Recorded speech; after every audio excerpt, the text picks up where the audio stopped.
ආණ්ඩුව බලයට ආවේ මේ ගුරුන්ගේ සුබෝධිනී වැටුප් විෂමතාව පිළිබඳ කියලා තමයි මේ 2,45,000 ගුරුන්ගේ 95%ක් ඡන්දෙ ගත්තේ මාලිමා ආණ්ඩුව. අද මහින්ද ජයසිංහ මහත්තයාට පෙරටුගාමී පක්ෂ කාර්යාලයට කඩා පැනලා පහර දෙන තත්ත්වයට වෙලා තිනවා.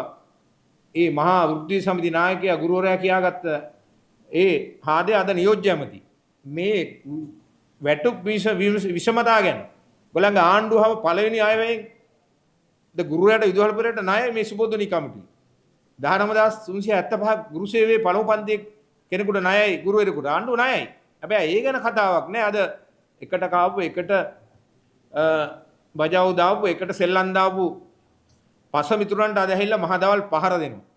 මේක තමයි අද සිස්ටම් චේන්ජ් එකේ තත්ත්වය. ඉතින් අපි කියන්නේ මහින්ද ජයසිංහ මහත්තයාට ඒව කරන්න ඉස්සෙල්ලා මේ රටේ ගුරුවරයාට විදුහල්පතිරට මේ රටේ රාජ්‍ය සේවකයට මේ රටේ වතු කම්කරුවට මේ රටේ වැඩබිමේ වැඩ පොලේ කම්කරුවට දීපු සහන ටික දෙන්න.